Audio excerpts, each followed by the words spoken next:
alihi washabihi ajma'in. Amma ba'du. Alhamdulillah, pada kesempatan yang berbahagia ini kita dapat kembali berjumpa bersama dengan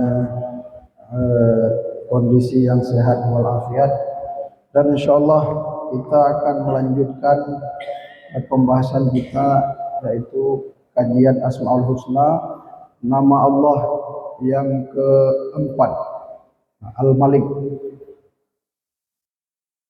Bismillahirrahmanirrahim.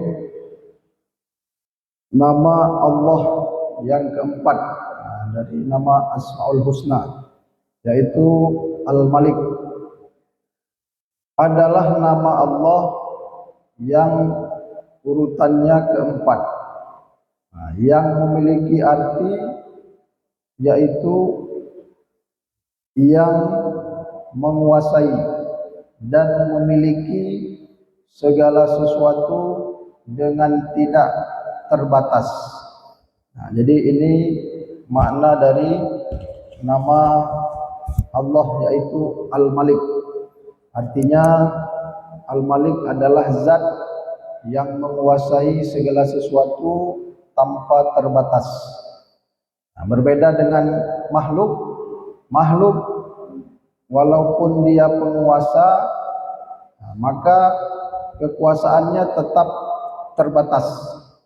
Sehebat apapun presiden, sehebat apapun seorang raja, tetap memiliki keterbatasan dari segi macam-macam, dari segi kekuasaan, dari segi wilayah dan sebagainya.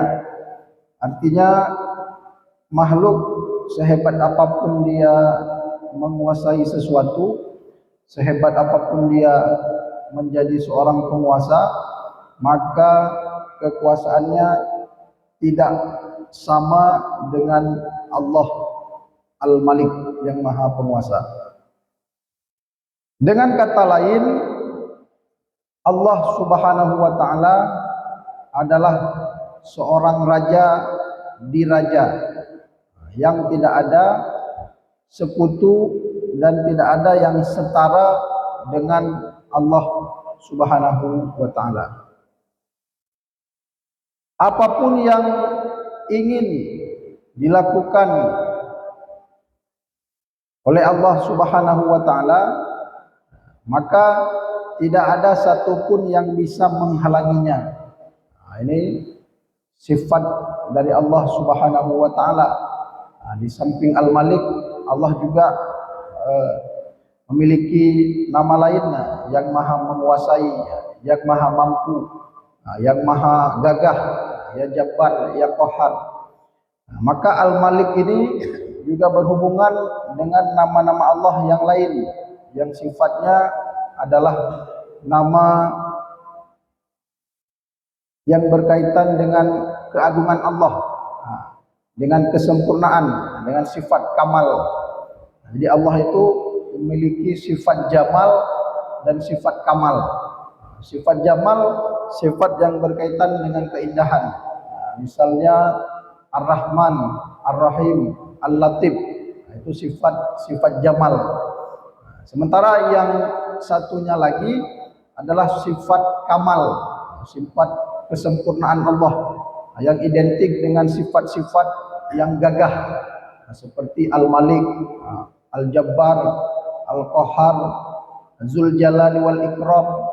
Itu semua disebut dengan sifat kamal, sifat yang maha sempurna.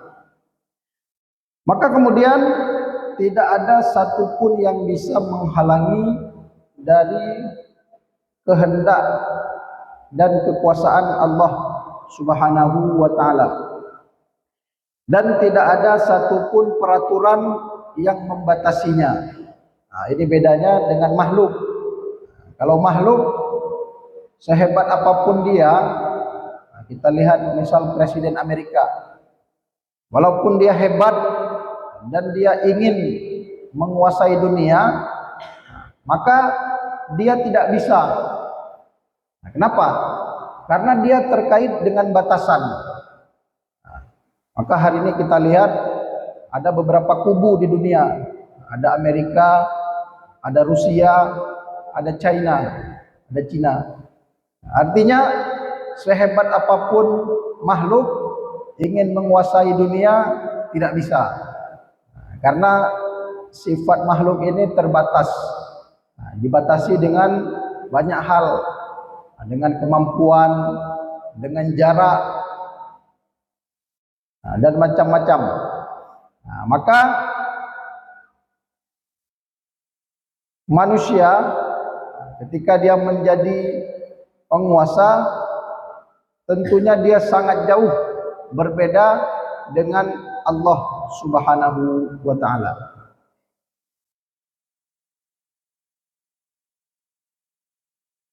Lain halnya dengan kita, yaitu dengan hamba. Dalam memiliki sesuatu, pasti manusia memiliki batasan yang ada. Ada sesuatu yang boleh kita miliki, dan ada juga sesuatu yang tidak boleh kita miliki. Jadi ini diantara perbedaan antara Khalik dan makhluk. Jika Khalik, Allah, tidak memiliki batas, maka makhluk memiliki batas yang sangat banyak. Kemudian Allah Subhanahu wa taala dengan namanya Al-Malik, maka Allah menguasai segala sesuatu dengan kekuasaannya yang tidak terbatas. Dengan demikian, dia pun berhak menghidupkan, mematikan, mengadakan, menjadikan, atau menghilangkan akan sesuatu tadi. Dan semua itu karena kekuasaan Allah Subhanahu wa taala yang tidak terbatas. Jadi ini diantara keagungan dari nama Allah, yaitu Al-Malik. Artinya Al-Malik ini adalah raja atau penguasa yang benar-benar menguasai dan tidak terbatas kekuasaan yang ada. Kemudian seorang hamba tidak mungkin menjadi seorang raja yang mutlak seperti Allah Subhanahu wa taala. Kalaupun ada hamba yang menjadi raja atau ia disebut sebagai malik, sebagai raja, maka yang demikian cuma merupakan kata pinjaman atau majazi.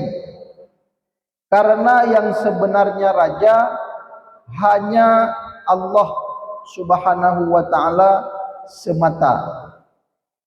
Karena Al-Qur'an dengan tegas menjelaskan fata'alallahul malikul haqq, yang artinya maha tinggi Allah Subhanahu wa taala dan dialah raja yang sebenarnya.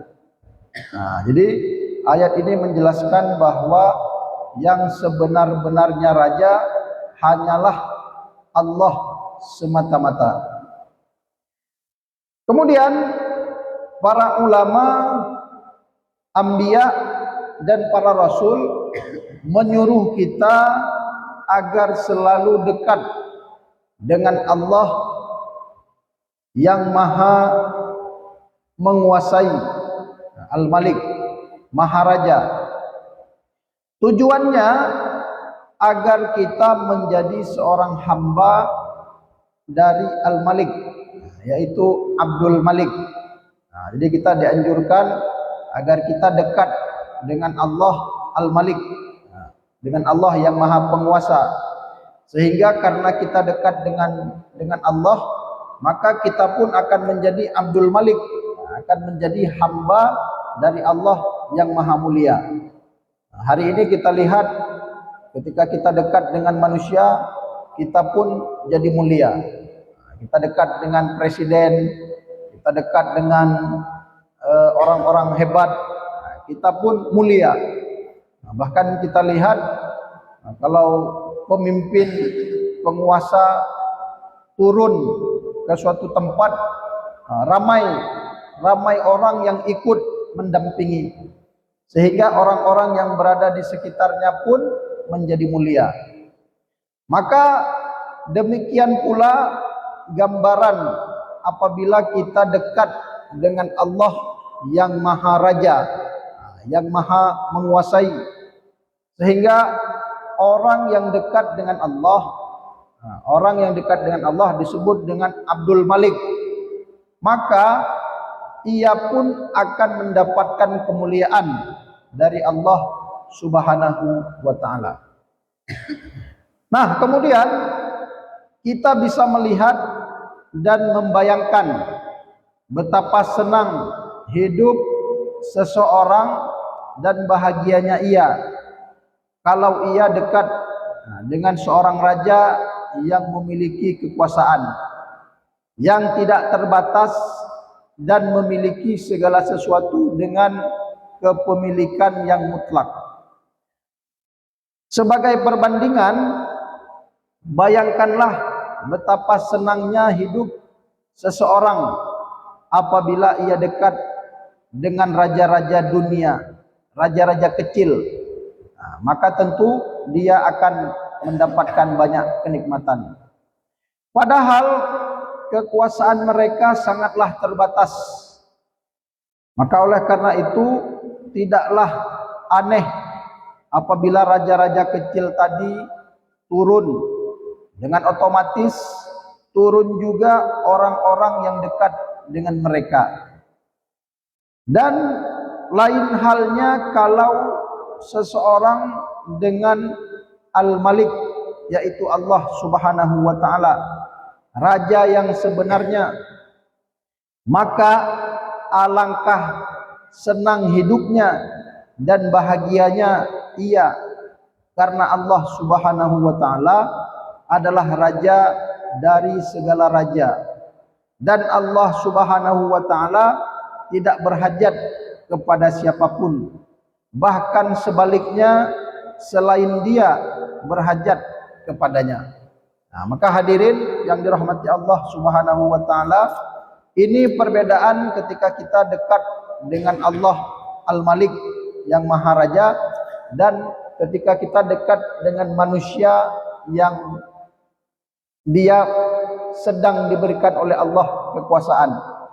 Artinya sehebat apapun manusia, dia pasti berhajat kepada orang lain. Sementara Allah Subhanahu wa taala Al-Malik yang Maha Raja tidak akan berhajat kepada makhluk dan kepada apapun.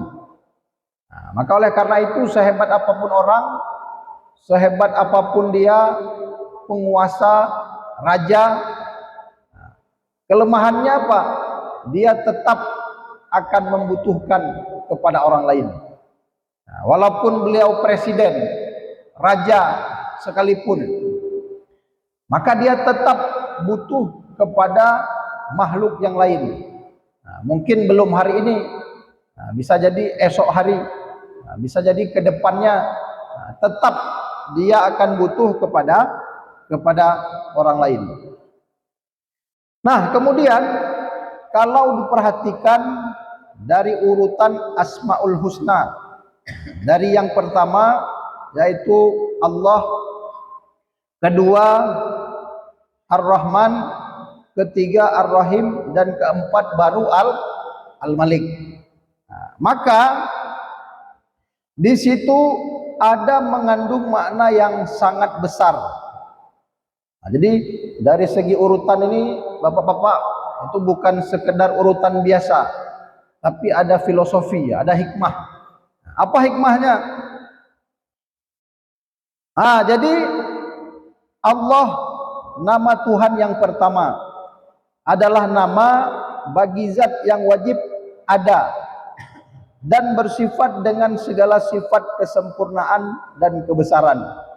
Ini nama Allah yang pertama.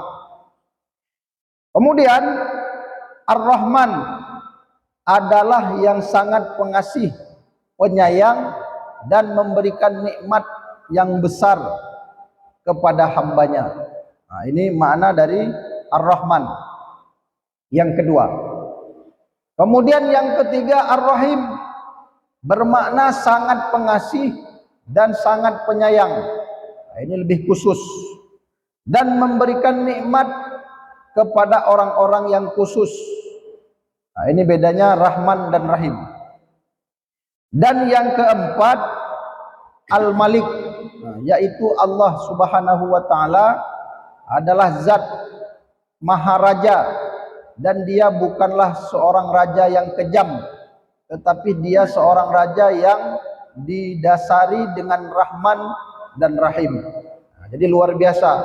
Jadi di balik susunan Asmaul Husna ini, kata para ulama memiliki makna bahwa yang pertama Allah menjelaskan zatnya, namanya Allah. Kemudian setelah itu Allah menyebutkan sifat Rahmannya yang maha pengasih kepada semua makhluk. Kemudian yang ketiga Allah sebutkan sifat Ar-Rahimnya, sifat yang khusus kepada hamba-hamba beriman. Kemudian yang keempat baru Allah menjelaskan bahwa Allah adalah Raja di Raja, Allah Maharaja. Tapi sebelum Allah menjelaskan kehebatan Allah, Allah tampilkan sifat jamal, sifat keindahan.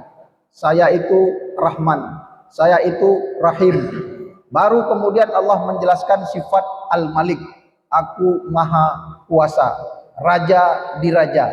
Nah, ini makna yang dijelaskan oleh para ulama.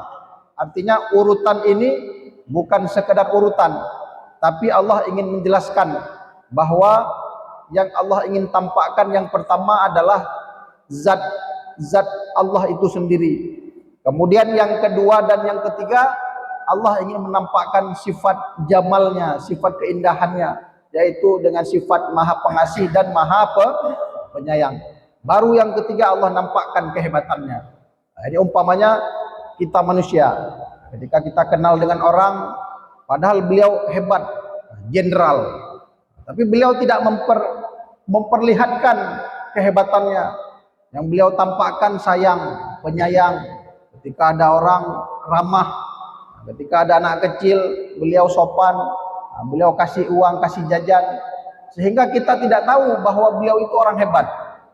Nah, itulah gambaran dari sifat Malik tadi yang sebelumnya didahului dengan sifat Ar-Rahman dan Ar-Rahim. Nah, kemudian Sayyidina Umar bin Khattab, nah, di antara sahabat Nabi, khalifah.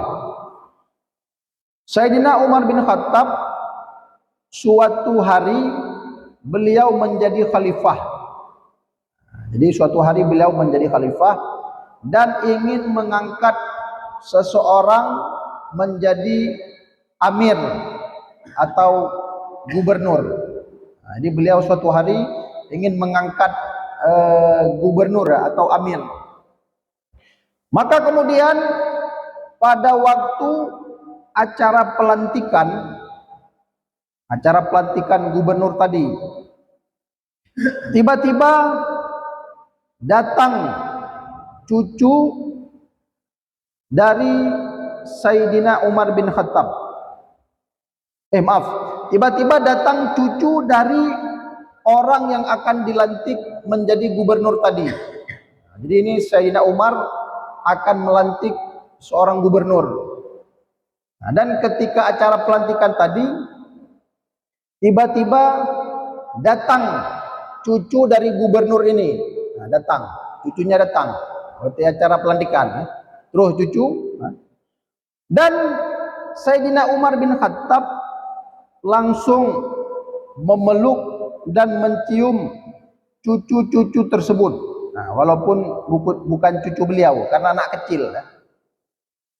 Maka kemudian melihat yang demikian itu, calon gubernur tadi berkata, karena dilihatnya Sayyidina Umar dekat dengan anak kecil, padahal bukan anak beliau, bukan cucu beliau, tapi beliau dekat. Maka kemudian calon gubernur ini berkata, "Wahai Umar, apakah engkau sering mencium anak kecil?" Maka kemudian Sayyidina Umar menjawab, "Aku mempunyai 10 orang cucu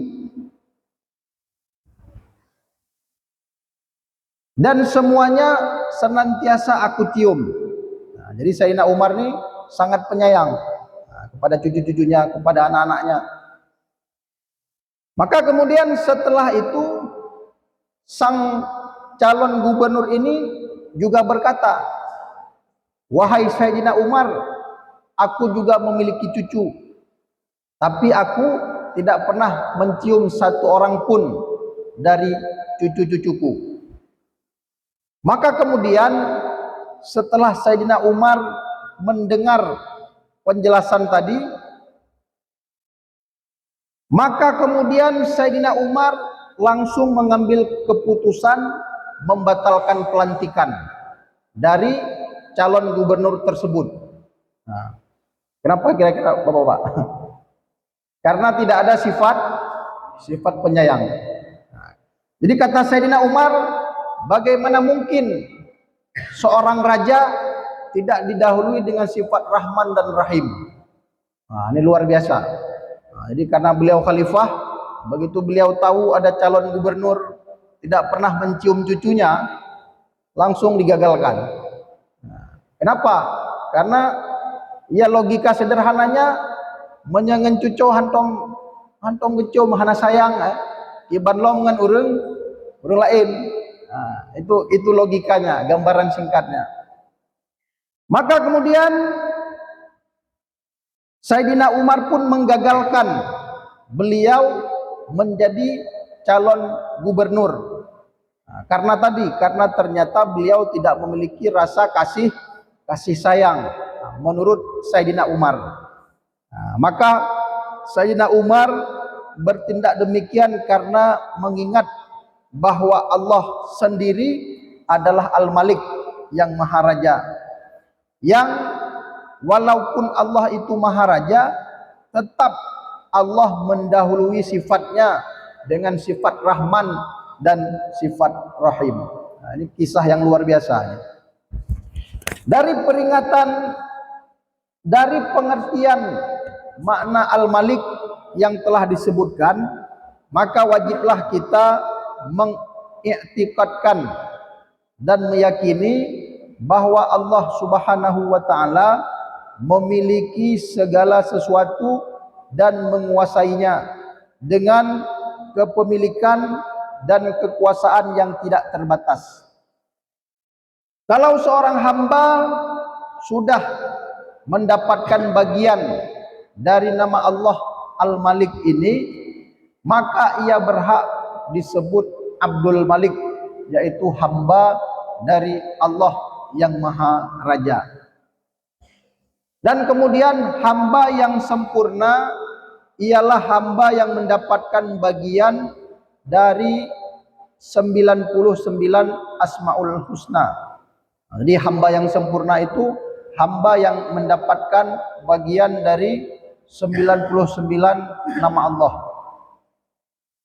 Namun, ini ada pengecualian. Namun yang demikian itu hanya diperoleh oleh baginda Rasulullah Sallallahu Alaihi Wasallam, karena beliau telah mendapatkan bagian dari asma Allah seluruhnya. Jadi kalau kita selain Rasulullah, belum tentu kita mendapatkan semua dari nama-nama Allah ini. Artinya percikannya belum tentu. Sementara baginda Rasulullah Sallallahu Alaihi Wasallam itu sudah mendapatkan seluruh pancaran dari nama-nama Allah. Makanya kita lihat di dalam sejarah bagaimana sifat Rasul itu ada sifat pengasihnya, ada sifat lembutnya, dan ketika di medan perang Rasulullah juga memiliki sifat gagah, sifat qahar, sifat jabbar.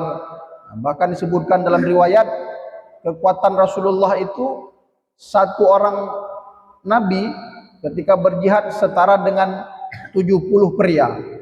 Artinya Rasulullah ini Allah berikan sifat jamal dan kamal, sifat keindahan dan sifat keagungan. Ketika beliau berperang itu satu orang Rasul kekuatannya seperti 70 orang. Allah kasih sifat apa namanya, sifat kamalnya, sifat gagahnya. Kemudian kita selaku hamba Allah harus berusaha untuk mendapatkan bagian dari Asmaul Husna tersebut. Walaupun tidak mampu seluruhnya, tetapi setidaknya kita dapat bagian dari Asmaul Husna atau nama-nama Allah yang baik ini, walaupun hanya sedikit. Nah, supaya seorang hamba dapat bagian dari Al-Malik sehingga menjadi Abdul Malik, maka ia harus mampu menjadi raja. Jadi kalau kita mau menjadi Abdul Malik, maka kita juga harus menjadi Malik, menjadi raja. Nah, pertanyaannya, raja seperti apa? Jadi ternyata kata para ulama, kita dianjurkan menjadi raja bagi diri kita sendiri. Artinya apa? Artinya kita mampu menguasai dan mengendalikan kerajaan yang ada di dalam diri kita. Jadi jangan kita pikir untuk menjadi raja harus punya singgasana. Artinya setiap kita ini sebenarnya Allah berikan keistimewaan menjadi raja. Dalam hal raja menguasai dirinya sendiri. Kerajaan hamba adalah dirinya sendiri. Jadi kerajaan seorang hamba adalah dirinya sendiri.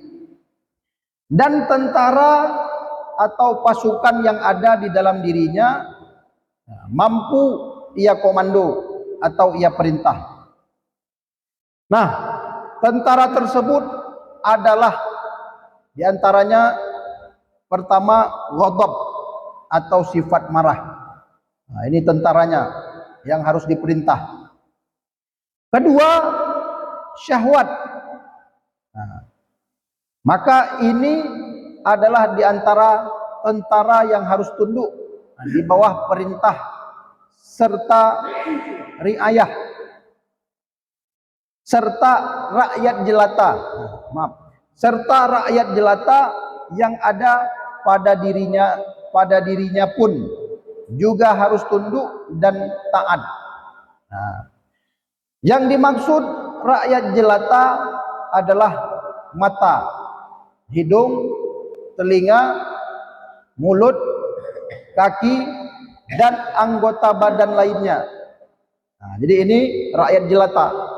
Maka di dalam tubuh kita ini, ya sebagaimana disebutkan tadi, ada anggota-anggota tubuh yang harus kita pimpin. Maka orang yang beriman menjadikan dirinya mampu menguasai anggota tubuhnya, mampu menguasai hawa nafsunya, bukan malah sebaliknya dikuasai oleh hawa nafsunya. Nah, kalau kita sudah mampu mengendalikan kerajaan diri dan mampu memerintah tentara dan memimpin rakyat yang ada pada diri kita, berarti kita sudah mendapatkan bagian dari nama Allah Al-Malik, dan kita berhak menjadi Abdul Malik, hamba dari Allah yang Maha Penguasa. Jadi kalau kita mau menjadi orang yang mulia di hadapan Allah, mau menjadi Abdul Malik, syaratnya adalah kita mampu menjadi raja bagi diri kita sendiri. Sehingga kita akan mulia. Ketika kita menjadi raja bagi diri kita, kita akan menjunjung tinggi perintah Allah.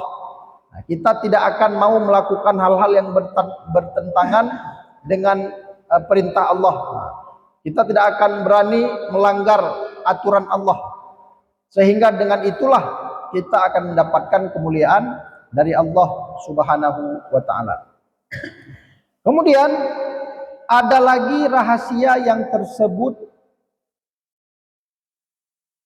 tersembunyi. Kemudian ada lagi rahasia yang tersembunyi pada urutan yang keempat, yaitu nama Allah Al-Malik. Maka Al-Malik adalah raja atau pimpinan yang dipatuhi dan ditaati.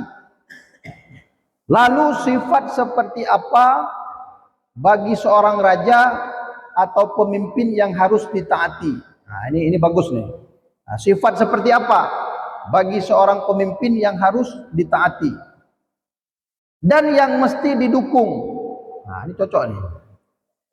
Sifat raja atau pimpinan itu adalah seperti yang tersebut di dalam Asmaul Husna tadi, yaitu raja yang sudah mendapatkan bagian dari 4 nama Allah. Yang pertama, seorang yang telah menjadi Abdullah, maka ia layak menjadi seorang pemimpin. Artinya ia tidak menoleh kepada selain Allah Subhanahu wa taala. Ia tidak melihat kepada selain Allah, dan ia takut dan mengharap hanya semata-mata kepada Allah Subhanahu wa taala. Dan ini adalah modal pertama dan utama untuk seseorang yang ingin menjadi penguasa atau pemimpin. Nah, ini sifat yang pertama. Dia harus menjadi Abdullah, orang yang benar-benar takut kepada Allah.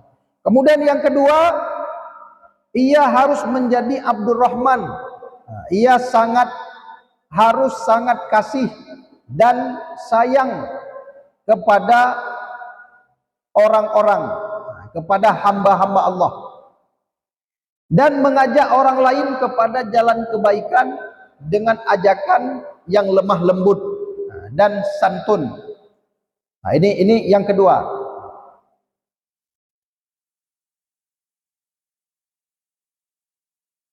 Maka kemudian tentang mengajak kepada kebaikan atau amar ma'ruf nahi mungkar, kita diperintahkan tetap dengan menggunakan cara yang ma'ruf, cara yang baik. Tetapi yang demikian dengan cara yang sesuai dengan ketentuan agama. Jadi ini dijelaskan bahwa walaupun tujuan kita baik, ketika ada sesuatu kemungkaran, maka kita juga tetap dianjurkan menggunakan cara-cara yang ma'ruf, cara-cara yang baik, cara-cara yang tidak mendatangkan kemurkaan dari Allah Subhanahu wa taala. Tidak boleh di dalam merubah kemungkaran dengan tindakan kemungkaran yang lain. Nah, ini sedikit penjelasan ya. Bahwa di dalam mencegah kemungkaran juga kita dianjurkan tetap memperhatikan kebaikan, tetap memperhatikan hal-hal yang ma'ruf. Nah, ini sifat yang kedua. Jadi seorang pemimpin atau seorang penguasa harus memiliki sifat yang kedua, yaitu Rahman, ada rasa kasih sayang. Kemudian yang ketiga, ia harus menjadi Abdur Rahim, dapat bagian dari Ar-Rahim. Ia mempunyai sifat kasih sayang kepada manusia, kepada bawahannya, dan kepada rakyat masyarakatnya. Nah, ini sifat yang ketiga. Kemudian yang terakhir, kesimpulannya, apabila seorang itu sudah mendapatkan 3 sifat yang tersebut di atas, yaitu ia taat kepada Allah Subhanahu wa taala, ia pengasih dan penyayang terhadap rakyatnya, terhadap orang-orang di dekatnya, orang-orang di sekitarnya, maka ia baru disebut pantas menjadi seorang penguasa atau seorang pemimpin. Tetapi sebaliknya, apabila ia tidak bersifat dengan 3 sifat tadi, yaitu sifat seorang Abdullah, seorang Abdurrahman dan seorang Abdurrahim, maka ia tidak pantas menjadi seorang penguasa. Dan seorang hamba yang ingin mendapatkan titel Abdul Malik, maka ia harus bisa mengendalikan kerajaan dirinya dengan mengomando tentaranya, yaitu marah dan syahwat. Juga ia harus mampu memimpin rakyatnya, yaitu anggota-anggota badannya. Kalau ia mampu seperti melakukan hal-hal tersebut, maka ia berhak menjadi Abdul Malik. Maka itulah yang dituntut di dalam pengamalan Asmaul Husna ini, dari nama Abdul Malik yang harus dilatih bagi orang yang hendak ma'rifat atau mengenal kepada Allah Subhanahu wa taala. Kemudian ada sedikit amalan di dalam kitab Al-Asna ini yang berkaitan dengan Asmaul Husna, yaitu disebutkan di dalam kitab ini, barang siapa yang membaca Al-Malik,